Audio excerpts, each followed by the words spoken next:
Good morning, students. This is the third lecture or revision session of science. Today, I will discuss about cooking food and food preservation. So, let's start. We all know that before eating food, we should cook the food. हमें पता है कि हमें खाना जो भी हम खाते हैं उसको खाने से पहले कुक कर लेना चाहिए, अच्छे से बेक कर लेना चाहिए।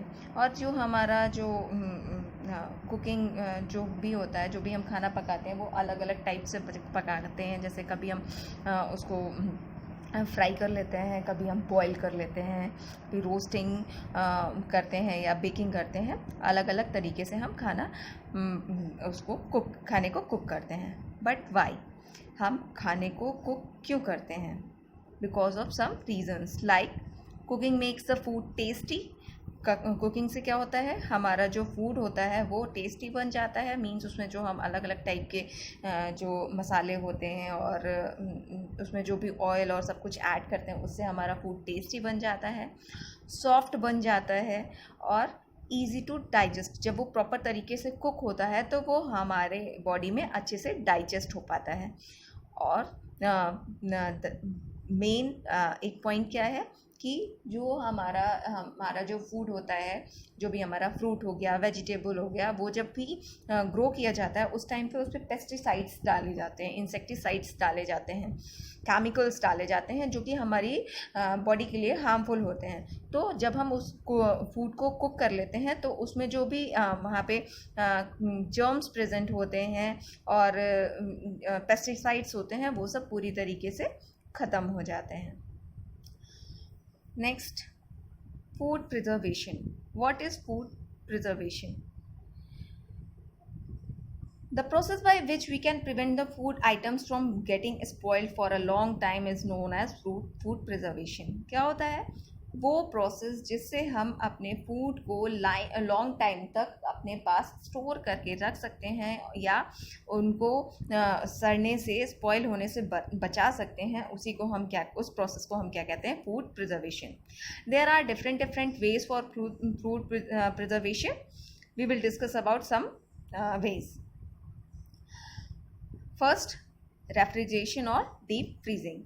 ये क्या होता है? ये तो डेली लाइफ में भी हम यूज़ करते हैं। जैसे हमारा जो रेफ्रिजरेटर होता है, मतलब जो फ्रिज होता है, उसमें क्या होता है, उसका टेम्परेचर क्या होता है, हमारा जो नॉर्मल रूम टेम्परेचर होता है उससे बहुत ही कम होता है।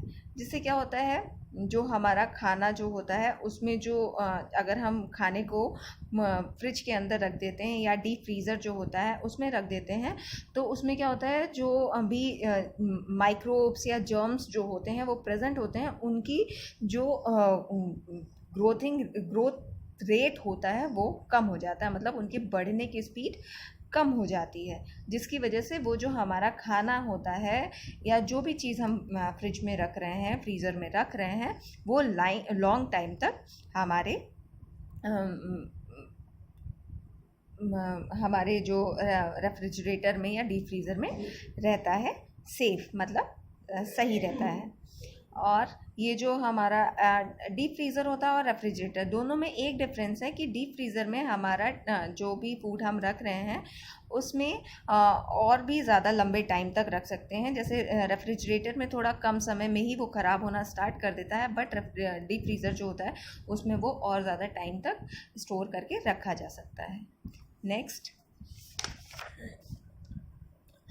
Bottling and Canning. इसमें क्या होता है, जो भी हमारा हम मार्केट से जो देखा भी होगा, जो फ्रूट आते हैं, फ्रूट जूस आते हैं और जो अलग कैचअप्स आते हैं, इन सब में क्या होता है, क्या किया जाता है, इनमें जो भी फूड रखा जाता है, जो भी लिक्विड रखा जाता है, उनमें रखने से पहले जो भी लिक्विड होता है उनमें जो जर्म्स प्रेजेंट होते हैं उनको ख़त्म करके रखा जाता है। मतलब अलग अलग तरीक़ों से उनकी रिफाइनिंग की जाती है, जिससे उनमें जो भी जर्म्स प्रेजेंट होते हैं वो ख़त्म हो जाते हैं, मर जाते हैं। और उसके बाद जो भी हमारा फूड होता है उसको इन बॉटल्स में, कैंस में पैक किया जाता है, जिससे कि उसके बाद इनमें एक बार की इनकी पूरा सील्ड बॉटल कर दी जाती है, जिससे कि क्या होता है, इसमें जो माइक्रोब्स होते हैं वो ग्रो नहीं कर पाते हैं, माइक्रोब्स की ग्रोथ लंबे टाइम तक नहीं हो पाती है और हमारा जो फूड होता है वो प्रिजर्व रह पाता है। Next, drawing. ये तो सभी को पता है कि मतलब नॉर्मल हम डेली लाइफ में भी यूज़ देखते हैं कि हम अगर हमको कोई भी चीज़ प्रिजर्व करके रखनी है तो हम कोशिश करते हैं कि हम उसको जितना ज़्यादा से ज़्यादा हो सके उसको ड्राई कर सकें। ड्राई मीन्स उसमें जितना भी वाटर कंटेंट प्रेजेंट होता है उसको मैक्सिमम अमाउंट में हम इवेपोरेट करके रख सकें। इसीलिए देखा भी जाता है पहले जो कुछ भी होता है, अगर घर में देखा होगा किचन में कि घर में कभी कभी देखते हैं कि कुछ सामान होता है, मम्मी लोग होती हैं उनको दिखता है कि हाँ ये हल्का सा इनमें कुछ जर्म्स लगने स्टार्ट हो रहे हैं या कुछ कीड़े लग रहे हैं, तो वो क्या करती हैं, धूप में ले जाके उसको सुखा देती हैं, जिससे कि उससे जो पूरा मॉइस्चर होता है वो निकल जाता है और वो फिर उसको लॉन्ग टाइम के लिए अच्छे से स्टोर करके रख लेते हैं। यही होता है, this is called drawing. Next, pickling and gelling.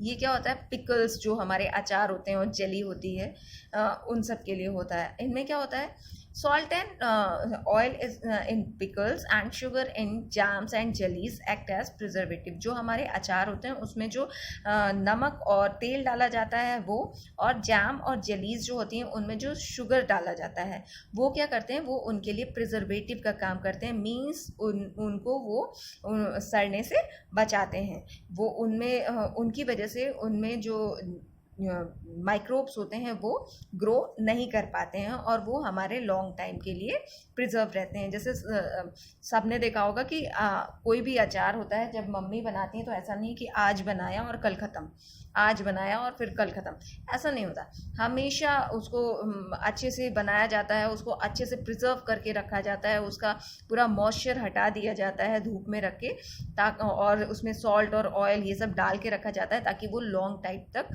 Preserve रह सके। Okay class, this is all about your lecture 3rd and chapter 1. Thank you class.